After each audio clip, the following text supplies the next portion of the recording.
Pode sentar, meus irmãos, bom dia a todos. Abra a Bíblia, por favor, no Salmo de número 100. Eu creio que este Salmo, juntamente com o Salmo 23, são os primeiros salmos que nós decoramos no departamento infantil. E este Salmo, Salmo de número 100, ele vai nos ensinar a como viver em gratidão, em adoração a Deus. Se nós estamos vivos espiritualmente, nós estamos vivos por causa da palavra de Deus. A palavra é a semente que nos gerou, a palavra é o nosso alimento, é o que nos mantém vivos espiritualmente. A oração é o nosso oxigênio espiritual. E o louvor e a gratidão é o nosso pulso. Pega no seu pulso aí, assim, né? Você está vivo ou não? O nosso pulsar é a nossa gratidão. Por isso que todo ímpio, ele é um ingrato por natureza. Mas todo crente deve viver em gratidão. Por isso que os teólogos de Westminster dizem qual é o fim principal do homem. Primeira pergunta do breve catecismo. O fim principal do homem é glorificar a Deus e gozá-lo para sempre. Mas todos nós sabemos, irmãos, como é difícil ter uma vida assim, de gratidão, de adoração. A gente tem uma vida de murmuração, de reclamação. Parece que por mais que Deus nos abençoa, mais infelizes parece que nós somos, ingratos nos tornamos. E esse salmo, ele resume para a gente como viver uma vida de gratidão ou de adoração. Vamos lê-lo juntos, a uma só voz? Celebrai com júbilo ao Senhor todas as terras. Servi ao Senhor com alegria, apresentai-vos diante dele com cântico. Sabei que o Senhor é Deus, foi ele quem nos fez e dele somos. Somos o seu povo e rebanho do seu pastoreio. Entrai por suas portas com ações de graças e nos seus átrios com hinos de louvor. Rendei-lhe graças e bendizei-lhe o nome, porque o Senhor é bom, a sua misericórdia dura para sempre, e de geração em geração a sua fidelidade. Amém. Este salmo, ele é conhecido como um salmo de ações de graças, de gratidão. Ele retrata o culto do Antigo Testamento. Obrigatoriamente todo judeu teria que subir a Jerusalém, pelo menos 3 vezes por ano, para adorar no templo. E o povo ia para Jerusalém cantando, subia os degraus do templo cantando. Mas dentro do templo ninguém poderia cantar. Só cantavam os cantores, não havia o canto congregacional. Mas hoje, nós vivemos a época da graça, onde os verdadeiros adoradores adorarão o Pai em espírito e em verdade. Já chegou a hora, mudou a forma de adorar. O véu do templo foi rasgado e nós vivemos na presença de Deus.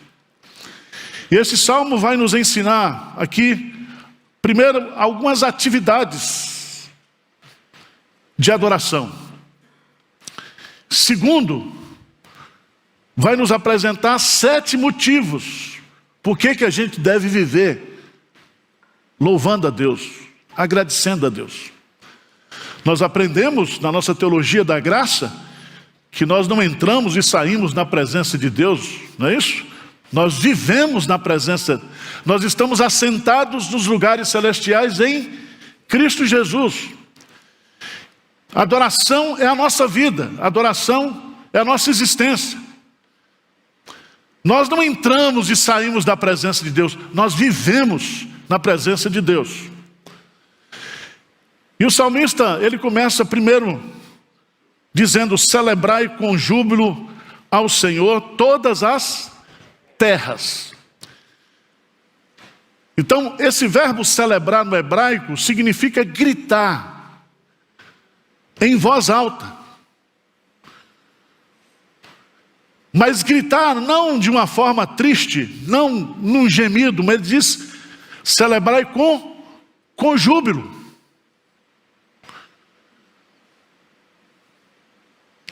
O pastor foi assistir um jogo no estádio de futebol e tinha uma pessoa lá na frente gritando o tempo todo.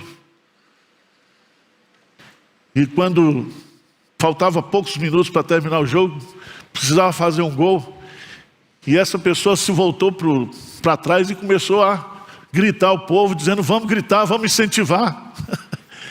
Aí o pastor descobriu que aquele irmão era membro da igreja.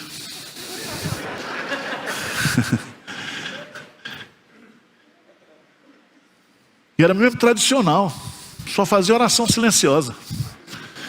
Mas no estádio, por causa do time do futebol, ele gritava, ele pulava, ele incentivava os outros: olha, vamos incentivar. A linguagem do salmista é simples, aí ele está dizendo: celebrai com júbilo a quem? Ao Senhor. E o verbo Senhor aqui é Yahvé, o Deus da aliança, o Deus das promessas. Significa que todos nós devemos expressar em alta voz, expressar com toda a nossa força, com toda a vibração da nossa alma, com júbilo ao Senhor. Nós não estamos celebrando a um time de futebol, nós estamos celebrando a Deus, o Senhor.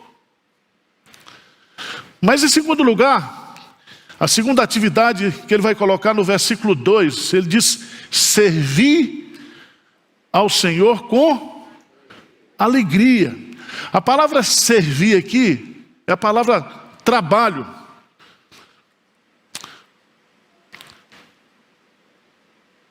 Por isso que na linguagem inglesa, quando se fala de culto no inglês, é serviço.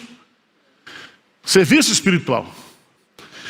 A ideia aqui é que em tudo que eu fizer, eu devo fazer para Deus e devo fazer com alegria.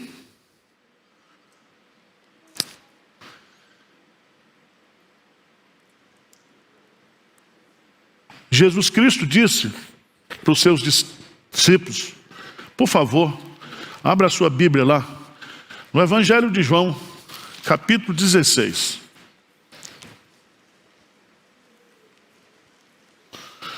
Versículo 22. Vamos ler juntos? João 16, 22. O que diz aí? Assim também agora vós tendes tristeza, mas outra vez o vosso e a vossa alegria. Não está dizendo que ninguém vai querer tirar. Ninguém o quê? Poderá. Que alegria é essa? Alegria de ter Cristo, ver o Cristo ressurreto. Alegria da conversão. E essa alegria, onde é que ela está? O vosso, o quê?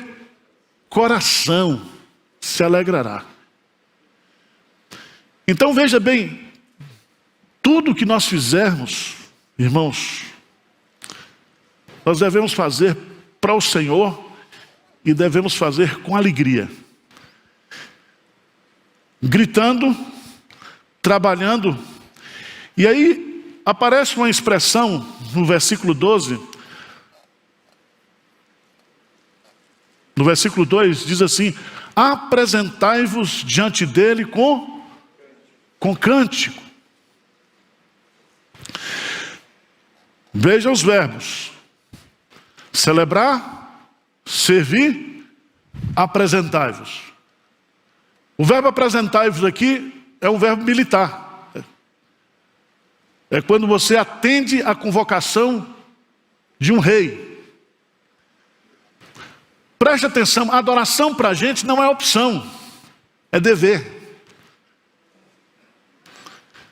Nós não podemos ter um relacionamento com Deus sem entendermos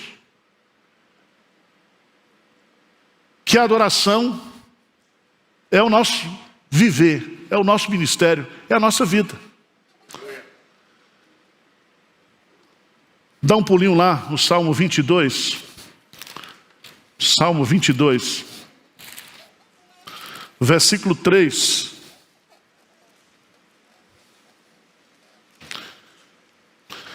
Lê juntos comigo, por favor. Salmo 22, versículo 3. O que diz? Contudo, tu és santo, entronizado entre os louvores. Deus habita no meio dos louvores. Se você chegasse agora na sala do trono, você vai ver que tem querubim, serafim, anjo, diante do trono de Deus, ininterruptamente o quê? Louvando, adorando. Por isso que no Antigo Testamento o culto era chamado de santa convocação. Tocava a trombeta, o povo vinha, se reunia para adorar. E aí, se você observar bem, apresentai-vos diante dele com cântico.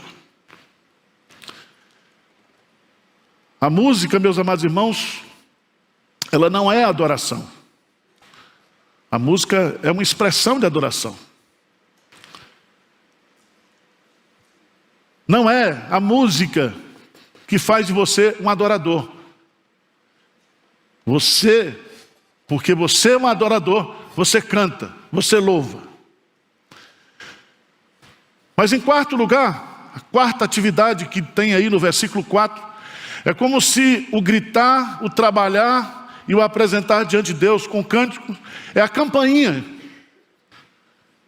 Você vem cantando, você vem servindo a Deus com alegria, você vem adorando, e agora o rei abre as portas, porque diz aí, entrai por suas portas com ações de graças e nos seus átrios com hinos de louvor.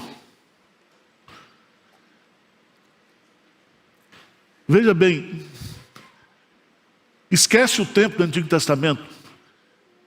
Nós entramos na presença de Deus no sentido de que nós desfrutamos da presença de Deus na comunhão diária. E aqui vem duas expressões que são muito fortes no hebraico. Entrai por suas portas com ações de graças. Ações de graças significa que sempre, na minha vida, na sua vida como crente, nós teremos motivos para o quê? Agradecer a Deus. Irmãos, o pior pecado na vida do crente é o pecado da ingratidão. É não reconhecer quem é Deus e o que Deus tem feito por nós. E aqui, nessa expressão, e nos seus atos, com hinos de louvor. Essa expressão, hinos de louvor, no hebraico, significa você jogar-se aos pés de Deus, ajoelhar-se em adoração.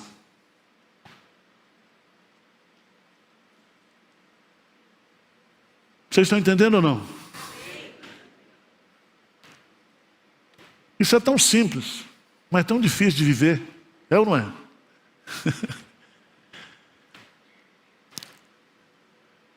Por que Jesus Cristo disse para Marta que Maria escolheu a boa parte, a qual não seria o quê? Tirada, perdida. Você já pensou que lá no céu, eternamente, você vai viver adorando a Deus? Você vai contemplar a Deus. E eu não sei se seria minuto da eternidade, você vai conhecendo algo de Deus. Você vai se encantando, se deslumbrando.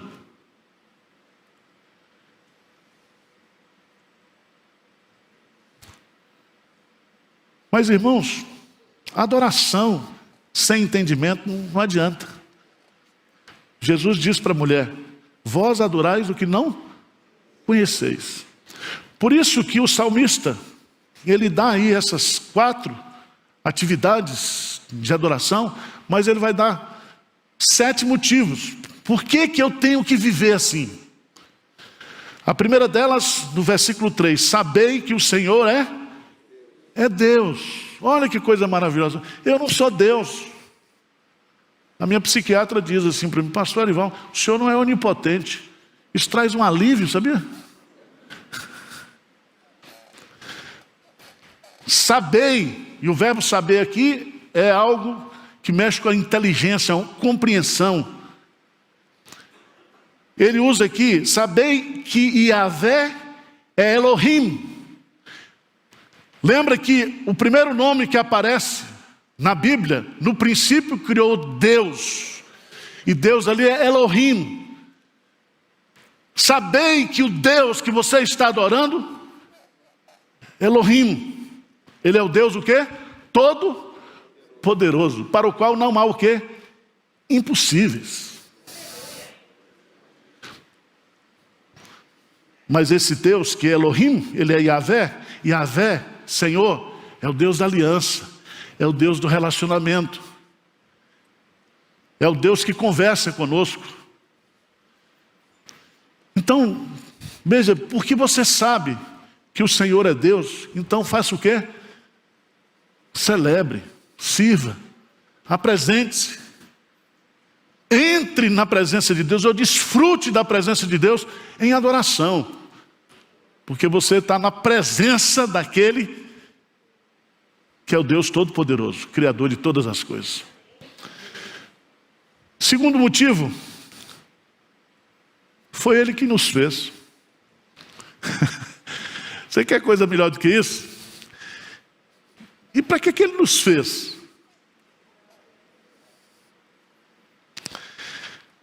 Irmãos, são coisas tão simples. Veja lá, Isaías capítulo 43, versículo 21.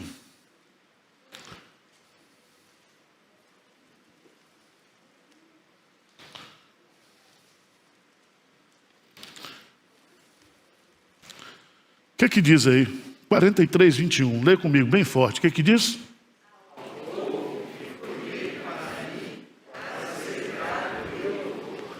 Para que você foi feito? Para celebrar o meu louvor. E lá em Deuteronômio diz que Deus, Ele é o nosso louvor. O nosso louvor.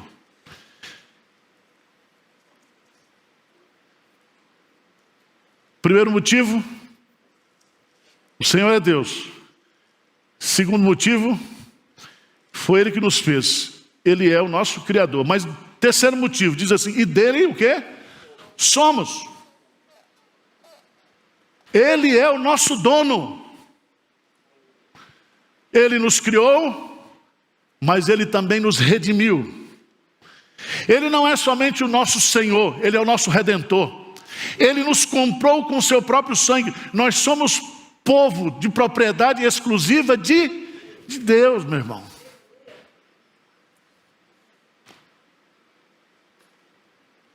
Agora, se eu e vocês, a gente só vive reclamando, você acha que Deus está satisfeito com a gente?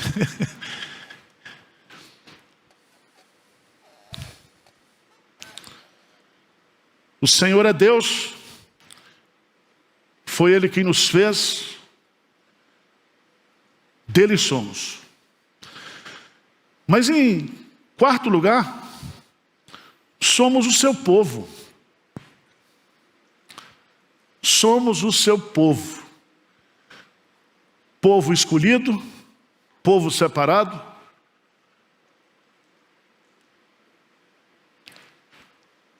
Todos os povos da terra pertence a Deus, o mundo e os que nele habitam.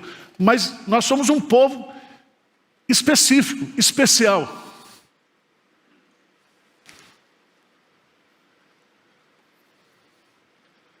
Mas não somente isso, nós somos também o quê? Rebanho do seu pastoreio.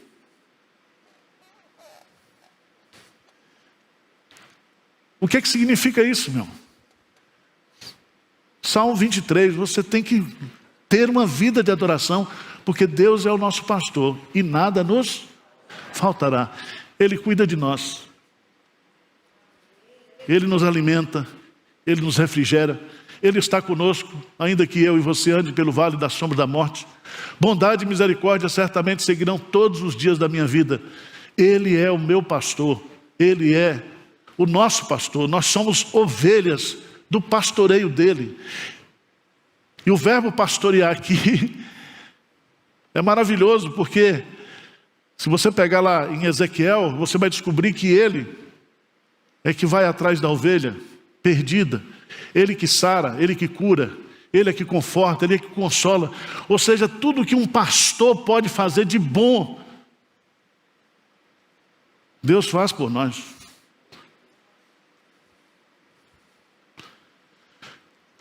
Quinto lugar, quinta razão porque eu devo viver: celebrando, servindo ao Senhor com alegria, me apresentando diante dele com cântico, entrando por suas portas com ações de graça e nos seus átrios com hino de louvor, porque o Senhor é Deus, porque foi Ele quem nos fez, porque somos dele, porque somos o seu povo, porque somos rebanho do seu pastoreio. Mas em quinto lugar, veja lá, em quarto, porque o Senhor é bom. Porque o Senhor é bom. E essa palavra bom para nós está tão desgastado, que a gente foi bom. Bom aqui é um adjetivo que descreve o atributo de Deus. Ele é agradável, Ele é generoso. Mas eu fui procurar um significado assim mais profundo para bom, né? Porque bom para a gente é mais ou menos, né? É melhor o bom do que o ótimo. A gente não diz assim? E bom, para nós parece ser uma coisa regular. E a melhor explicação que eu encontrei para descrever a bondade de Deus é que todo aquele que é bom compartilha o que é e o que tem. Como é que você diz que a pessoa é boa? Porque ela é generosa, não é isso? Rendei graças ao Senhor porque Ele é bom. Ele nos dá tudo. Tudo que Ele tem, Ele nos dá em Cristo Jesus. Tudo.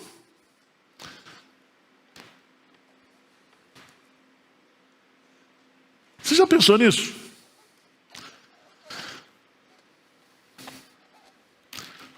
Abra sua Bíblia, por favor. Lá em 1 Coríntios.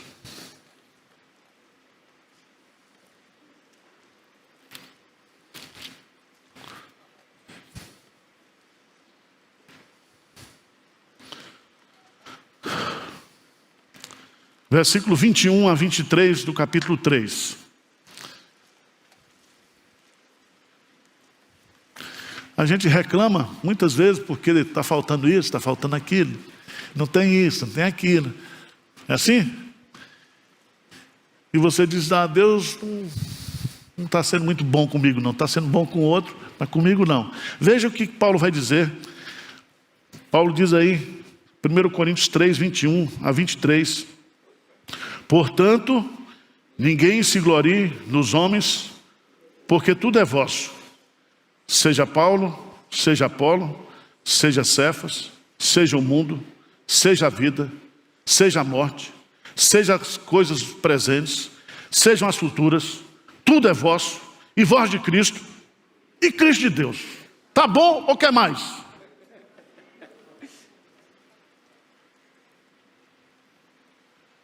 Nós, em Cristo, somos abençoados com toda sorte de bênçãos espirituais. Um dia nós seremos semelhantes a Jesus. Seremos iguais a Ele, o veremos como Ele é. Você quer mais? Você está reclamando de quê?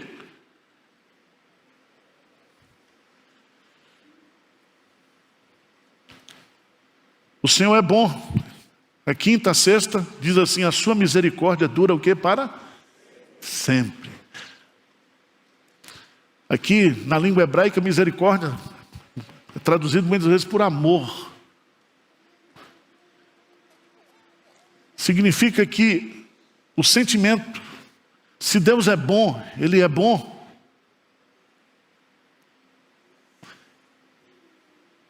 O seu ser é amor, é misericórdia, é compaixão, sempre. E esse amor de Deus por mim, por você, se renova a cada manhã. Por fim, diz assim: de geração em geração, a sua fidelidade. O que significa isso, irmãos? Significa que Deus, Ele não altera o seu ser, Ele não altera as suas promessas, Ele não altera os seus planos, Ele continua perfeito, imutável, íntegro. Por isso que o salmista diz: a lei do Senhor é perfeita. E o quê? Restaura a alma. Nós, muitas vezes, somos infiéis, mas Deus continua o quê? Fiel. Você não deu dízimo esse mês, mas Deus não deixou faltar comida na sua casa. Você trai Deus, eu traio Deus, mas Deus nunca me traiu. E não vai trair você? Nunca, porque Ele é imutável em seu ser. Ele é íntegro, Ele é fiel, Ele é sem mistura. E isso de geração em geração. Se eu perguntasse aqui para o meu avô, para os seus avós, para os seus tataravós, se você perguntar para quem foi crente no passado, todos vão dizer assim: de geração em geração é a sua fidelidade. Por isso que Moisés disse: Senhor, tu tens sido o nosso refúgio de geração em geração. Então, irmãos, eu estou aprendendo esse negócio aqui. Viver uma vida de gratidão, de adoração.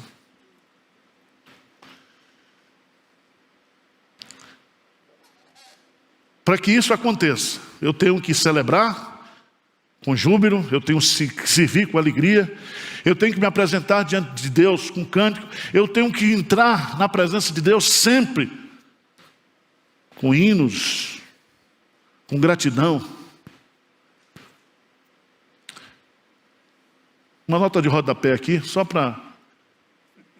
Se você não gosta de hinos, tem uns meio atrapalhados hoje, não gosto de hinos, só gosto de canto espiritual. Então você não vai para o céu. Porque o que vai ter lá é hino. E nós precisamos ensinar aos nossos filhos, porque o hino, ele expressa a nossa confiança. Não é o hino que é a adoração é aquilo que eu sei, e porque eu sei, eu adoro, eu canto, eu louvo, eu proclamo, eu celebro, eu sirvo, eu trabalho. Eu entro na presença de Deus no sentido de me jogar aos seus pés em adoração. Como é que está seu pulso? Você já notou que quando você está muito preocupado, sua pressão sobe? Você tem pico de pressão. Se você adorasse mais, sua pressão ia ficar normal.